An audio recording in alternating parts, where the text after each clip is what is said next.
We've had a bunch of new faces here at WQAD, and here on The Current, we've slowly been introducing you to our new reporters. Today, that continues with Ava Hedges. Ava, thanks so much for joining us today. Thank you for having me. Especially since you're on deadline, you get your story to get in. We appreciate I know, 6 p.m. Well, why don't we start off with having you introduce yourself. Where are you from? I'm from Bucks County, Pennsylvania, which is just 20 minutes outside of Philly. And where'd you go to school? I went to school at Temple. Okay, so East Coast girl. Yes. Now moving to the Midwest. How many weeks have you been at WQAD? I think it's been about 4 or 5 weeks, just about. Well, happy 1 month anniversary. Thank you. What's it been like since you moved here? Tell me about some of a favorite story that you've done.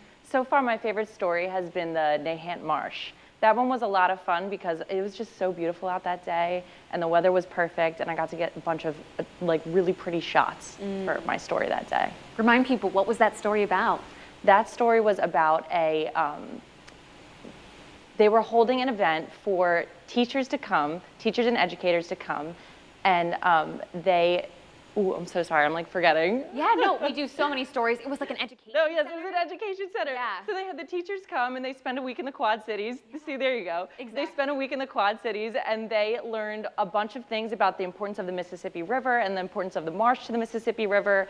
And they took all of that back to their students. Nice. Yeah. Well, honestly, we do so many stories here. And, you know, for someone that hasn't lived by the Mississippi, isn't familiar with all the names, I think you've really been killing it. I've been doing my best. Have there been any city pronunciations around here that have thrown you off? Geneseo. Geneseo, that'll do it. That was it. Have you heard about Milan yet? I have heard about Milan. Okay, not good. Milan. They give you, yeah, they gave you the heads up. Yeah. Well, I wanted to ask you, what have you liked about moving to the Quad Cities? I mean, what do you like about living here so far? Honestly, everyone has been so incredibly nice and welcoming. I feel like anytime I've taken myself out to eat, you know, it can be kind of intimidating to go alone. Yeah. But everyone is so willing to talk to me and so willing to make conversation and make friends. Like, I've just been so overwhelmed with the kindness that everyone has had. It's really awesome. It makes me feel so much more or less alone moving from the East Coast to the Midwest.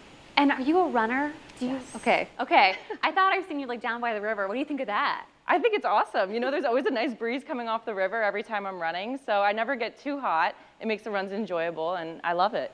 Are you signed up for the Bix in July? I'm not. I wish I was. I'll probably be working. You'll probably be working now that I say that, shoot. Right. Well, that's a good time to bring this up. What are your days off? My days off are Tuesdays and Wednesdays. Okay, so they've already thrown you into this. Before I let you go, Ava, what do you want to get out of your next few years here at Channel 8? What are your goals for your time here? I think that really for my time here is just learning. In these next 2 years, I really think it's going to be a giant learning period for me. And then after that, I think that's when I can really start doing. But I'm going to spend these next 2 years learning because there's so much to learn. Yeah, definitely. But you'll get the whole gamut. You'll writing, shooting the actual video yourself, editing. You're already very talented, so it'll come easy. Thank you. Ava, thank you so much for being here with us. I appreciate your time. Thank you. And hey, you guys can check out Ava's story from today, all about the gas station in Kelowna, open again after being hit by a tornado last spring. That is airing later tonight on News 8 at 6. Evan?